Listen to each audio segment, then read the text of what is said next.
know you're scared, you wanna run away sometimes. I know you heard from everyone telling you lies.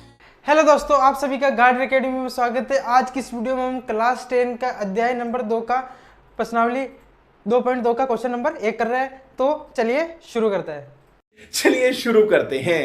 तो हमारे पास प्रश्नावली 2.2 का question number 1 है। निम्न द्विघात बहुपदों के शून्यांक ज्ञात कीजिए और शून्यांकों तथा गुणांकों के बीच संबंध की सत्यता की जांच कीजिए। सबसे पहले हमें क्या करना है, इससे द्विघात बहुपद के शून्यांक ज्ञात करने हैं और उसके शून्यांकों तथा गुणांकों के बीच हमें संबंध की सत्यता की जांच करनी है। हमें किसकी संबंध की सत्यता की जांच करनी है। तो हम इसका पहला क्वेश्चन लेते हैं। X square minus 2x minus 8। तो हम सबसे पहले क्या करें, इसका गुणनखंड करेंगे। हम सबसे पहले इसका क्या करेंगे, गुणनखंड करेंगे। तो गुणनखंड करने का मैं आपको बहुत ही आसान तरीका बताता हूँ। जो ये लास्ट में जो संख्या है द्विघात समीकरण की, इसे पहली वाली संख्या से इंटू करेंगे और उसे ऐसा तोड़ेंगे कि ये बीच वाली संख्या आ जाए। तो यदि हम इसे इंटू करते हैं तो यहाँ पर तो 1 मानेंगे और ये 8 है, तो 8 है। अब 8 को हम कैसे तोड़े कि माइनस 2x आ जाए। ऐसा क्या करें कि माइनस 2 आ जाए। तो हम 8 को इस प्रकार लिख सकते हैं, -4 और प्लस के 2, इस प्रकार हम लिख सकते हैं। यदि 4 को 2 से इंटू करेंगे तो हमारे पास क्या आ जाएगा, 8 आ जाएगा। 4 इंटू 2 क्या है तो 8 आ जाएगा। और -4 में से 2 गए तो क्या आ जाएंगे, माइनस के 2 आ जाएंगे। तो हमारा जो हमारे पास यहाँ पर आ रहा है, तो हम इस प्रकार से तोड़ देंगे। तो मैं क्या करूँगा, x square minus 4x plus 2x minus 8, ये लिख दिया मैंने। अब मैं क्या करूँगा, यहाँ से x को कॉमन ले लूँगा। x को कॉमन ले लेते क्या आ जाएगा, x बार आ जाएगा। तो यहाँ पर स्क्वायर तो सिंगल x आ जाएगा, -4 प्लस, अब यहाँ पर क्या, मैं 2 को कॉमन ले सकता हूँ। यहाँ पर भी 2 है, यहाँ पर 8 है, तो मैं 2 को कॉमन ले सकता हूँ। मैं 2 को कॉमन लेने क्या आ जाएगा, x माइनस 4। तो यहाँ पर भी x माइनस 4 है और यहाँ पर भी x माइनस 4, ये दोनों x माइनस 4 है, तो इसे कॉमन ले लेते हैं, तो x माइनस 4 आ जाएगा। अब हमारे पास क्या बचा है, x प्लस 2, ये बचा। तो अब हम क्या करेंगे, इन दोनों को किसके बराबर मानेंगे, 0 के बराबर मानेंगे। तो क्या लिखूंगा मैं, यदि x माइनस 4 बराबर क्या हो, 0 हो, तो मेरे पास x का मान क्या आ जाएगा, x बराबर 4 आ जाएंगे। मेरे पास x का मान क्या आ जाएगा, x बराबर 4। इसे मैं क्या मान लूंगा, अल्फा मान लूंगा। इसी प्रकार अब मैं क्या लिखूंगा, x प्लस 2 बराबर कितना, 0 मान लेता हूं। तो मेरे पास x की वैल्यू क्या आ जाएंगी, माइनस के 2, इसे क्या मान लूंगा, बीटा। तो हमारे पास क्या, 2 शून्यांक आ गए। तो द्विघात बहुपद के 2 शून्यांक हमने ज्ञात कर दिया है, अल्फा और बीटा। तो अब हम इसमें क्या, शून्यांकों तथा गुणांकों के बीच में संबंध की सत्यता की जांच करनी है। तो इसके लिए हम 2 फॉर्मूला का इस्तेमाल करते हैं। जो क्या है हमारे पास, पहला शून्यांकों का योग, शून्यांकों का योग जो होता है अल्फा प्लस बीटा बराबर क्या होता है, -b/a। और दूसरा शून्यांकों का गुणनफल, शून्यांकों का गुणनफल अल्फा इंटू बीटा बराबर क्या होगा, c/a। और हम द्विघात समीकरण को लिखते किस प्रकार, ax square plus 2x plus c, ये इस फॉर्मेट में लिखते हैं द्विघात समीकरण को। तो अब इस फॉर्मेट को हम इस रूप में देखते हैं, तो इससे हम बताओ a b c का मान निकाल सकते हैं। तो हमारे पास a का मान क्या आ जाएगा, 1 आ जाएगा, क्योंकि हमारे पास यहाँ पर x के आगे कोई भी संख्या नहीं है सिर्फ, तो हम 1 मान लेंगे। और b का मान क्या आ जाएगा, -2, और c का मान क्या आ जाएगा, -8। तो अब ये मान हम किसके अंदर, शून्यांकों का गुणनफल योग करते हैं, इसके अंदर रख के देखते हैं। तो अल्फा का मान हमारे पास क्या है, 4 है, 4 प्लस बीटा कितना हमारे पास, -2 बराबर -b हमारे पास लिखना है। तो हमारे यहाँ पर माइनस लिख दिया और b की वैल्यू क्या है, -2 बटे हुए a की वैल्यू क्या है हमारे पास, 1 है। तो ये 4 और यहाँ पर ये 12 है, तो क्या है, -2 हो जाएगा बराबर क्या, ये -2, 12 माइनस है तो क्या हो जाएगा, +2 हो जाएंगे। और बटे हुए में 1 है, तो 1 की कुछ वैल्यू नहीं होती, तो हम इसे हटा देंगे। तो अब यदि 4 में से 2 घटाए कितने बचेंगे, 2, और बराबर कितना आ रहा है, 2। तो क्या देखो, शून्यांकों का योग बराबर आ रहा है। तो हमने शून्यांकों का योग तो देख लिया, अब हम किसमें करेंगे, शून्यांकों का गुणनफल। तो मैं यहाँ पर शून्यांकों का गुणनफल भी कर देता हूँ, यही कर लेता हूँ जल्दी से। तो हमारे पास क्या है, अल्फा इंटू बीटा। अल्फा हमारे पास क्या है, 4 है, और बीटा कितना है, -2 है। तो क्या करूँगा मैं, 4 इंटू -2, 4 इंटू -2 बराबर c कितना हमारे पास, -8 बटा ए कितना है, 1। यदि मैं 4 को -2 से इंटू करूँ तो क्या हो जाएगा, -8 बराबर, ये 1 की कुछ वैल्यू नहीं होती, नहीं तो क्या, -8। तो ये दोनों में क्या हो गया, बराबर हो गया, -8 बराबर -8। तो हमने क्या कर लिया, शून्यांकों तथा गुणांकों के बीच संबंध की सत्यता की जांच भी कर ली। हमने दोनों शून्यांक भी ज्ञात कर लिए और सत्यता की जांच भी कर दी। तो हमने इसका पहला क्वेश्चन कर लिया है। तो आप इसे जल्दी से नोट कर लिया, मैं इसे जल्दी से नोट कर लीजिए, मैं जल्दी से मिटा देता हूं। तो हम पहले का दूसरा क्वेश्चन देखते हैं। तो क्या, 4 स्क्वायर माइनस 4s प्लस 1। तो अब क्या करेंगे, इसका हम क्या करेंगे, गुणनखंड करेंगे। तो मैंने आपको गुणनखंड करने की तरीका बताया था, इस लास्ट संख्या को पहले से इंटू कर देते हैं तो हमारे पास क्या है 4 है। अब 4 को हमको ऐसा तोड़ना है क्या जाए माइनस का 4 आ जाए, तो हम कैसे तोड़ सकते हैं, माइनस का 2 माइनस का 2, तो ये क्या हो जाएंगे माइनस के 4 के बराबर हो जाएगा। तो मैं क्या लिख दूंगा 4s square minus 2s minus 2s plus 1, ये हो गया। अब मैं क्या करूंगा 2s को कॉमन ले लूंगा, तो क्या आ जाएगा मेरे पास 2s माइनस का 1। और अब यहाँ पर मैं क्या कर रहा हूँ, यहाँ पर इसमें कुछ कॉमन तो है नहीं, तो क्या करूँगा मैं माइनस 1 को कॉमन ले लूंगा ताकि ऐसा कैसे मेरे पास आ जाए। तो मैं क्या कॉमन ले लूंगा माइनस का 1, तो मेरे पास क्या आ जाएगा, ये यहाँ पर क्या आ जाएगा 2s आ जाएगा क्योंकि 12 आने के बाद माइनस का हो जाएगा, और यहाँ पर क्या आ जाएगा माइनस का 1 आ जाएगा, तो जो 12 आकर प्लस का हो जाएगा। तो अब अपन देख रहे हैं ये दोनों क्या सेम है, तो इसे हम कॉमन ले लेंगे तो क्या आ जाएगा 2s माइनस 1, ये कॉमन हो गया। और हमारे पास क्या रहा अब 2s माइनस 1, ये हमारे पास ये आ गया। तो हमारे पास ये दोनों आ गया। तो अब हम क्या करेंगे, हमारे पास दोनों आ गए तो हमारे पास एल्फा का मान क्या हो जाएगा, यदि मैं 2x बराबर 1 बराबर 0 मानता हूँ तो क्या आ जाएगा मेरे पास 2s बराबर 1, इधर उधर चला गया तो प्लस का हो जाएगा, और s की वैल्यू क्या आ जाएगी मेरे पास 1/2, ये किसका मान हो जाएगा एल्फा का। इसी प्रकार मैं बीटा का निकाल देता हूँ, तो क्या हो जाएगा मेरे पास 2x माइनस 1 बराबर 0 है। ये भी ऐसा कैसे ही है, दोनों सेम ही है, तो इसका भी क्या हो जाएगा 2x बराबर 1, तो x का मान क्या आ जाएगा 1/2, और ये किसका मान हो जाएगा बीटा का, ये हो जाएगा बीटा का। तो अब हम क्या निकालेंगे, ये हमने दो शून्यांक तो निकाल दिए, इसके क्या दो शून्यांक निकाल दिए अल्फा और बीटा। तो अब हम इसका क्या शून्यांकों तथा गुणांकों के बीच के संबंध की सत्यता की जांच करनी है, तो हम इन दोनों सूत्रों से करेंगे। तो हमारे पास पहला सूत्र क्या है, शून्यांकों का योग, जो हमारे पास क्या होता है अल्फा प्लस बीटा बराबर माइनस बी अपॉन ए। तो इस समीकरण से हम इससे निकाल सकते हैं ए और बी और सी का मान। तो यहाँ पर हमारे पास ए का मान क्या हो जाएगा 4, तो ए का मान क्या हो जाएगा हमारे पास 4 हो जाएगा, और बी का मान क्या हो जाएगा माइनस के 4, और सी का मान क्या हो जाएगा 1, सी का मान क्या हो जाएगा 1। तो हम सबसे पहले देखते हैं शून्यांकों का योग, एल्फा प्लस बीटा। हमारे पास एल्फा क्या है 1/2 प्लस बीटा क्या है 1/2 बराबर माइनस बी की वैल्यू क्या है हमारे पास माइनस के 4 बटे क्या है ए की वैल्यू क्या है 4। तो अब हम क्या करते हैं, यदि 1/2 प्लस 1/2 को जोड़ते हैं तो हमारे पास क्या आता है, पर क्या ले लेते हैं 2 को कॉमन ले लेते हैं, और 1 प्लस 1 बराबर क्या हो जाता है इधर, और ये क्या आ जाएगा माइनस का 4 12 है तो क्या है प्लस का 4, और बटे हुए क्या आ जाएगा 4। तो हम क्या देखते हैं, यदि 2 को जोड़े तो 2 और बटे हुए 2, और अब हम क्या देखते हैं 4/4, तो 4 में से 4 एक बार कितनी चले जाए एक बार, और 2 में से 2 कितनी बार चले जाएंगे एक बार, तो हमारे पास क्या आ जाएंगे 1 बराबर 1। ये क्या है हमारा शून्यांकों का योग। इसी प्रकार हम क्या करेंगे शून्यांकों का गुणनफल भी करेंगे। तो हमारे पास क्या है अल्फा इंटू बीटा, अल्फा क्या हमारे पास 1/2 इंटू बीटा क्या 1/2 बराबर सी की वैल्यू हमारे पास क्या है 1/2 क्या है ए हमारे पास कितना है 4। तो हम इन्हें इंटू करेंगे क्या जाएंगे 1/4, और बराबर क्या होगा 1/4। तो इसका योग क्या है हमारे पास है 1/4 बराबर 1/4। तथा हम क्या कह सकते हैं शून्यांकों तथा गुणांकों के बीच का संबंध की सत्यता की जांच हो चुकी है, क्योंकि ये दोनों बराबर आ रहे हैं, शून्यांकों का योग भी बराबर आ रहा है और गुणनफल भी बराबर आ रहा है। तो अब हम क्या पहले का तीसरा क्वेश्चन देखते हैं, तो मैं इसे मिटा रहा हूँ, जल्दी से आप इसे नोट कर ले। अब हम देखते हैं पहले का तीसरा क्वेश्चन, जो कि हमारे पास है 6x² माइनस 3 माइनस 7x।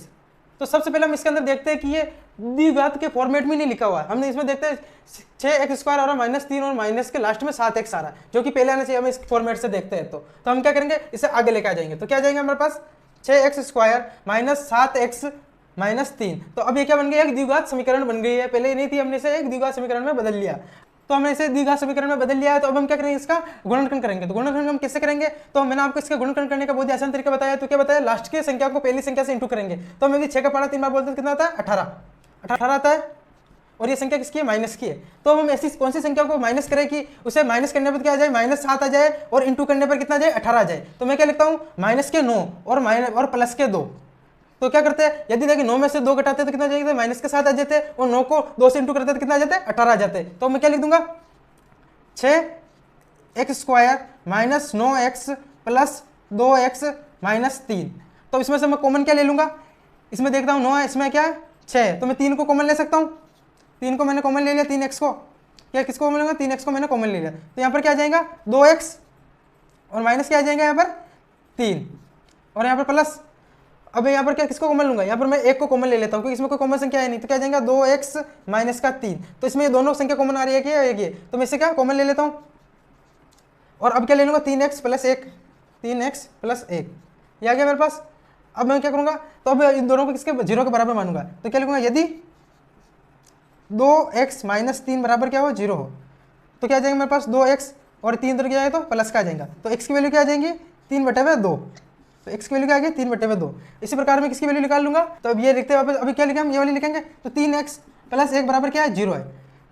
तो क्या करूंगा, मैं एक को उधर भेज दूंगा तो क्या हो जाएगा 3x बराबर माइनस का 1, और ये 3 नीचे जाकर क्या हो जाएगा x बराबर माइनस का 1/3। तो हमने ये क्या कर दिया, दो शून्यांक ज्ञात कर दिया, इसमें क्या दे देंगे बीटा, ये हमारे पास अल्फा आ गया, ये क्या गया बीटा आ गया। तो अब हम क्या संबंध इसके अंदर सत्यापित की जांच करनी है, तो इन दोनों सूत्रों का हम इस्तेमाल करेंगे। तो इस समीकरण से हम इस समीकरण में देखते हैं, इस समीकरण से इस समीकरण में देखेंगे, क्योंकि इसे तो ये थी नहीं, ये द्विघात समीकरण में हमने बदला था, तो इसमें देखेंगे a की वैल्यू क्या आ रही है हमारे पास 6, b की वैल्यू क्या आ रही है हमारे पास माइनस का 7, और c की वैल्यू क्या आ रही है माइनस का 3। सबसे पहले इसे शून्यांकों का योग देखते हैं। तो अल्फा का मान क्या हमारे पास 3/2 प्लस बीटा का मान क्या हमारे पास माइनस का 1/3, और बराबर हमारे पास माइनस, और b की वैल्यू क्या हमारे पास माइनस का 7, और a की वैल्यू क्या है हमारे पास 6। तो अब हम क्या करेंगे, सबसे पहले तो इसका हम क्या ले लेंगे, लघुत्तम ले लेंगे। तो क्या आ जाएगा हमारे पास लघुत्तम 6 आ जाएगा, लघुत्तम कितना 6 आ जाएगा। तो अब यहाँ पर देखते हैं 6 ऊपर ले जाते हैं तो कितने बार कटेगा, 2 के पास 3 बार, तो 3 3 9 हो जाएगा, क्या हो गया 9 प्लस, अब यहाँ पर यदि ऊपर हम 6 ले जाते हैं तो कितनी बार कटेगा, कितनी बार कट जाएगा 2 बार, तो यहाँ पर क्या आ जाएंगे माइनस के 2 बराबर क्या हो रहा है हमारे पास ये, और यहाँ पर माइनस माइनस क्या हो जाएगा प्लस, क्या हो जाएंगे प्लस के 7/6। तो हम देखेंगे अभी 9 में से -2 है, तो 9 में से -2 गए तो कितने हो गया 7 बचे हमारे पास, तो 7/6 और बराबर कितना आ जाएगा 7/6। शून्यांकों का योग तो हमने ज्ञात कर लिया है। अब हम क्या देखें शून्यांकों का गुणनफल। तो हमारे पास क्या है अल्फा इंटू बीटा, अल्फा क्या हमारे पास 3/2 इंटू बीटा कितना हमारे पास -1/3 है, और बराबर सी की वैल्यू हमारे पास क्या है माइनस का 3, और ए की वैल्यू क्या है 6। तो अब हम क्या करेंगे, इन इंटू क्या जाएगा, नीचे क्या जाएगा 6 आ जाएगा, और ऊपर क्या जाएगा माइनस का 3, और बराबर क्या है माइनस का 3/6 ये है। तो अब हम देखते हुए 3 एक बार आता है और 6 कितनी बार आता है 2 बार, और ये भी इसमें क्या 3 एक बार और 6 कितनी बार आता है 2 बार। तो हमारे पास क्या आ जाएगा माइनस, और माइनस से क्या होगा माइनस कट जाएगा, तो हमारे पास क्या आ जाएगा 1/2 बराबर 1/2, क्या आ जाएगा 1/2 बराबर 1/2। तो हमने इसके शून्यांकों का योग भी ज्ञात कर लिया है और शून्यांकों का गुणनफल भी हमने ज्ञात कर लिया। तो हमने 2 शून्यांक भी ये ज्ञात हो गए, और क्या हमने इसका सत्यापता की जांच करनी थी वो भी हमने कर ली। तो हम पहले का चौथा क्वेश्चन देखते हैं, तो मैं इसे मिटा रहा हूँ, जल्दी से नोट कर लीजिए। हम देख रहे हैं पहले का चौथा क्वेश्चन, जो हमारे पास क्या है 4u² - 8u।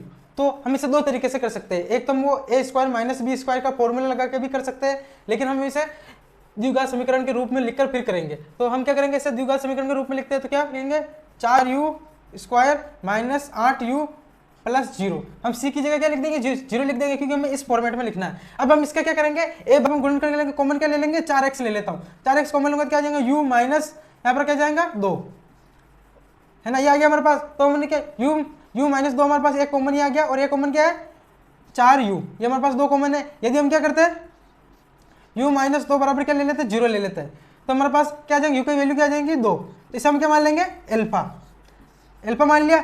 अब यदि हमारे पास क्या हो 4u, अब ये क्या ले रहे हैं ये वाली कॉमन संख्या ले रहे हैं, 4u बराबर क्या हुआ 0। तो अब हम यदि 4 को इधर 0 को नीचे भेजते हैं तो u बराबर क्या हो जाता है u बराबर 0.4, जो किसके बराबर होता है 0 के बराबर होता है। तो u की वैल्यू हमारे पास क्या है 0, तो ये हमारे पास क्या हो गया बीटा अल्फा और बीटा हमारे पास आ चुके हैं। तो हम क्या करेंगे, 2 सूत्रों की सहायता से शून्यांकों तथा गुणांकों के बीच के संबंध की सत्यता की जांच करेंगे। तो हम इस समीकरण की तुलना करके a b c का मान निकालेंगे। तो हमारे पास a का मान क्या आ जाएगा 4, b का मान क्या आ जाएगा -8, और c का मान क्या आ जाएगा 0। तो अल्फा प्लस बीटा, अल्फा क्या हमारे पास 2 और बीटा क्या 0, तो हमारा अल्फा क्या हम क्या ले लेंगे, अल्फा क्या ले लेंगे हम 2 ले लेंगे, प्लस क्या ले लेंगे 0 बराबर माइनस b की वैल्यू हमारे पास क्या है -8 बटे हुए a हमारे पास कितना है 4 है, तो यहाँ पर तो 2 ही रहेगा, यहाँ से बाहर निकला तो क्या -8 बाहर माइनस के तो प्लस का 8 आ जाएगा, बटे हुए क्या है 4 है। तो 8 में 2 में 4 का भाग दिया क्या आ जाएगा 2, तो हमारे पास क्या आ जाएगा 2 बराबर 2। तो हमने शून्यांकों का योग तो ज्ञात कर लिया। अब हम क्या करेंगे शून्यांकों का गुणनफल, तो क्या करेंगे अल्फा इंटू बीटा, तो क्या करेंगे 2 × 0 बराबर c/a, c हमारे पास कितना 0 और a हमारे पास कितना 4, तो 2 को 0 से इंटू किया तो क्या आएंगे 0, और 0 बटे 4 होता है वो भी क्या होता है 0 होता है। तो क्या होगा हमारे पास ये दोनों क्या है 0 बराबर 0 और 2 बराबर 2। तो हमने क्या किया शून्यांकों तथा गुणकों के बीच के संबंध की सत्यता की जांच भी कर ली और दोनों शून्यांक भी ज्ञात कर लिए। तो अब हम कौन सा करेंगे इसका पहले का 5वां, तो मैं इसे मिटा रहा हूँ जल्दी से, इसे आप लिख लीजिए। तो अब हम देखेंगे पहले का 5वां क्वेश्चन, जो कि हमारे पास है t² - 15। इसको भी हम 2 तरीके से कर सकते हैं, एक तो हम द्विघात समीकरण बनाकर फिर कर सकते हैं इसे, या फिर हम a² - b² का फॉर्मूला लगाकर भी इसे कर सकते हैं। तो हम इसे a² - b² का फॉर्मूला लगा के करेंगे ताकि आपको दोनों समझ में आ जाए किस प्रकार किया जा सकता है। तो हम कैसे करेंगे a² - b² को हम क्या लिखते हैं, तो a² - b² बराबर हम क्या लिखते हैं a + b और a माइनस बी, तो हम क्या इसे a प्लस बी और a माइनस बी के रूप में लिखेंगे। तो कैसे लिख देंगे हम, t प्लस अंडर रूट 15 लिखेंगे, क्योंकि हमें यहाँ पर इसमें क्या स्क्वायर नहीं है, तो हम यहाँ पर स्क्वायर नहीं लिखेंगे, तो t का स्क्वायर नहीं लिखेंगे, तो सिर्फ t आ जाएगा प्लस, तो 15 को ये स्क्वायर है 15 का, तो हम क्या करेंगे, तो under root 15 into under root 15 लिखते हैं तो क्या हो जाता है, वो 15 हो जाता है, तो इसलिए हमने अंडर रूट लिखा। तो और इसको हम कैसे लिखेंगे, t माइनस अंडर रूट 15। अब हम क्या करेंगे, यदि t प्लस अंडर रूट 15 क्या हो, 0 के बराबर हो, तो हमारे पास t की वैल्यू क्या आ जाएंगी, t बराबर माइनस का अंडर रूट 15 आ जाएंगी, और इसे हम क्या मान लेंगे, अल्फा। अब हम क्या करेंगे, बीटा की वैल्यू निकालेंगे, तो बीटा की वैल्यू कैसे निकालेंगे, ये वाली ले लेंगे, तो t माइनस अंडर रूट 15 बराबर क्या मान लेंगे 0, तो हमारा t का मान क्या आ जाएगा, प्लस के अंडर रूट 15। तो हमारे पास अल्फा और बीटा की वैल्यू आ गई है। अब हमें, तो हम ए और बी और सी का मान निकालेंगे, हम क्या करेंगे, इसको क्या किस में बदलेंगे, हम द्विघात समीकरण में बदलेंगे। तो कैसे बदल सकते हैं हम, क्या लिखेंगे हम, टी स्क्वायर माइनस, तो हमारे पास यहाँ पर क्या बी एक्स होता है, तो हम यहाँ पर क्या लिख देंगे 0 टी लिख देंगे, क्योंकि हमारे पास नहीं लिखा था, और माइनस क्या लिख देंगे 15, तो हमारे सी की वैल्यू क्या हो जाएगी 15 हो जाएंगी। तो अब हम यहाँ पर ए और बी सी और की वैल्यू निकाल लेते हैं। तो हम क्या देखते हैं, ए की वैल्यू क्या होंगी, 1 हो जाएंगी यहाँ पर ए की वैल्यू, और बी की वैल्यू क्या हो जाएंगी 0, और सी की वैल्यू क्या हो जाएंगी -15। तो सबसे पहले हम क्या करेंगे, शून्यांकों का योग ज्ञात करेंगे। तो हमारे पास क्या है, अल्फा प्लस बीटा, तो अल्फा हमारे पास क्या है minus under root 15 plus beta क्या है हमारे पास अंडर रूट 15 बराबर माइनस बी की वैल्यू क्या है हमारे पास 0, और बटे हुए ए क्या हमारे पास 1। तो हम क्या देखते हैं, -15 में से प्लस का 15 क्या आता है, हमारे पास 0 आता है, और बराबर क्या आ जाएगा 0, तो क्या आ गया हमारे पास 0 बराबर 0। अब हम क्या करेंगे, शून्यांकों का गुणनफल भी ज्ञात करेंगे। तो हम क्या करेंगे, अल्फा इंटू बीटा करेंगे, तो क्या है माइनस के अंडर रूट 15 इंटू प्लस के अंडर रूट 15, तो बराबर क्या लिखेंगे हम, सी अपॉन ए। सी हमारे पास क्या है -15 बटे हुए ए क्या है 1। यदि हम क्या करते हैं, under root 15 into under root 15 करते हैं, तो हमारे पास कितना आता है 15 आता है। तो उसी प्रकार यहाँ पर माइनस है, तो क्या जाएंगे -15, और बराबर क्या जाएंगे -15। तो हमारा क्या हो गया, शून्यांकों का गुणनफल क्या हो गया, -15 बराबर -15। तो हमने क्या जांच कर ली, इसकी शून्यांकों तथा गुणांकों के बीच के संबंध की सत्यता की जांच कर ली है, और हमने इसके दोनों शून्यांक भी ज्ञात कर लिए। तो हम इसका लास्ट क्वेश्चन देखते हैं, छठा पहले का, तो ये भी हम जल्दी से देख लेते हैं। तो मैं इसे मिटा रहा हूँ, आप इसे नोट कर लीजिए। तो अब हम देखेंगे पहले का छठा क्वेश्चन। तो अब इसमें हम सबसे पहले क्या करेंगे, हम इसका गुणनखंड करेंगे। तो गुणनखंड करने का मैंने आपको बहुत ही आसान तरीका बताया है कि इस लास्ट वाली संख्या को पहली संख्या से इंटू करते हैं। तो यह 4 को 3 से इंटू करें कितना जाएंगे 12, है ना। तो अब हमें ऐसी संख्या ढूंढनी है जो क्या हो, माइनस करने पर क्या आ जाए, x आ जाए, और इंटू करने पर कितना आ जाए 12 आ जाए। तो हम क्या लिख सकते हैं, -4 और प्लस 3x, ऐसा हम लिख सकते हैं। 4 का पारा 3 बार बोला तो कितना आ जाएंगे 12 आ जाएंगे, और -4 में से प्लस 3x निकालेंगे तो कितने आएंगे, माइनस का x आ जाएगा। तो हम क्या लिख सकते हैं, 3x square -4x plus 3x minus का 4। क्या कॉमन लूंगा इसके अंदर से, इससे अंदर से क्या कॉमन आ सकता है बताइए। देखें, तो इससे मैं कॉमन ले सकता हूँ, इसे x को कॉमन ले लेता हूँ, x को कॉमन ले लेता हूँ, तो मेरे पास क्या आ जाएगा 3x आ जाएगा, और माइनस क्या आ जाएगा 4। और यहाँ पर क्या लिखेंगे, अब यहाँ पर हम कॉमन क्या ले लेंगे, 1 को कॉमन ले लेंगे, कि इसमें कुछ कॉमन लेने का कुछ है तो नहीं, इसमें कुछ भी कॉमन आ रहा नहीं रहा, तो हम क्या 1 को कॉमन ले लेंगे, क्या आ जाएगा 3x माइनस का 4। तो अभी ये दोनों क्या आ रहे हैं, कॉमन आ रहे हैं, तो हम क्या लिख देंगे 3x माइनस 4 कॉमन, और फिर क्या बच रहा है हमारे पास x प्लस 1, ये बच रहा है। अब यदि हम क्या करेंगे, 3x माइनस 4 बराबर क्या माने 0 माने, तो हमारे पास क्या आ जाएगा 3x, और ये 4 उधर गया तो प्लस का हो जाएगा 4, और x की वैल्यू क्या आ जाएंगी 4 बटे हुए 3। तो हमारे पास ये x की वैल्यू क्या आ गई 4 बटे हुए 3, तो इसे हम क्या मान लेंगे अल्फा। इसी प्रकार हम बीटा की वैल्यू भी याद करेंगे, तो इसलिए हम ये वाले कॉमन संख्या लेंगे, तो क्या होंगे x प्लस 1 बराबर क्या है 0। तो हमारे पास x की वैल्यू क्या आ जाएंगी 1, और ये हमारा किसका मान आ गया बीटा का। तो अब हम क्या करेंगे, शून्यांकों का योग में गुणनफल ज्ञात करेंगे। तो शून्यांकों के योग के लिए हमें सबसे पहले क्या चाहिए, a, b और c का मान चाहिए। तो इस समीकरण की इससे तुलना करने पर हमारे पास a का मान क्या आ जाता है 3, b का मान क्या आ जाता है -1, और c का मान क्या आ जाता है -4। तो सबसे पहले हम शून्यांकों का योग करेंगे। तो अल्फा प्लस बीटा, अल्फा हमारे पास क्या है 4 बटे हुए 3 प्लस बीटा क्या है 1 बराबर हमारे पास माइनस, और b का मान क्या है -1 बटे हुए 1 क्या है 3 है। तो हम क्या करेंगे, 3 को 1 से इंटू करेंगे, तो क्या आ जाएगा 4 प्लस 3 बटे हुए 3 बराबर क्या आ जाएगा, ये माइनस का 1 बाहर माइनस है तो क्या प्लस का 1 आ जाएगा, 3 आ जाएगा। अब अपन देखते क्या है इसके अंदर। तो एक सेकंड, हमारे यहाँ पर ये 1 है जो किसका आया था, माइनस का आया था, ये आप ध्यान रखना, क्योंकि इधर गया था हमने गलती से प्लस का लिख दिया, माइनस का 1 है। तो यहाँ पर ये क्या है माइनस आएगा यहाँ पर भी, तो हमारे पास क्या आएगा 3 माइनस, हमारे पास यहाँ पर क्या हो जाएगा 4 माइनस 3 हो जाएगा। तो हम यदि 4 में से 3 गया तो क्या हो जाएगा 1 बटे हुए 3, और 1/3 बराबर 1/3, तो हमारे पास ये क्या है, शून्यांकों का योग आ गया। हम क्या करेंगे, शून्यांकों का गुणनफल। तो क्या करेंगे हम सबसे पहले एल्फा इंटू बीटा, एल्फा का मान क्या हमारे पास 4/3 इंटू 1, बीटा का मान क्या -1, लेकिन ये ध्यान रखना भूल मत जाना, बराबर सी की वैल्यू क्या है हमारे पास -4 और बटे हुए ए क्या है 3। तो हमारे पास क्या आ जाएगा, ये 4 से इंटू होगा -1, तो क्या आ जाएंगे -4/3 और बराबर क्या आ जाएंगे -4/3। तो हमने किसका संबंध ज्ञात कर लिया, शून्यांकों तथा गुणांकों के बीच का संबंध हमने ज्ञात कर लिया है। और हमने क्या किया, एल्फा और बीटा का मान भी ज्ञात कर लिया, जो कि इसके 2 शून्यांक थे, हमें ज्ञात करना था। तो अब यदि ये वीडियो आपको अच्छी लगी है तो इस वीडियो को लाइक जरूर करें, और यदि इसमें से कोई भी आपका डाउट हो इस पूरे क्वेश्चन में से तो आप मुझे कमेंट करके जरूर बताएं। और आपको ये सभी प्रश्नावलियों का लिंक डिस्क्रिप्शन में मिल जाएगा, और प्ले लिस्ट का लिंक भी आपको डिस्क्रिप्शन में मिल जाएगा, वहाँ से आप जाकर किसी भी वीडियो को देख सकते हैं। तो और ऐसी वीडियो देखने के लिए हमारे चैनल को सब्सक्राइब जरूर कर दें। जल्दी हम दूसरी वीडियो में मिलते हैं। धन्यवाद।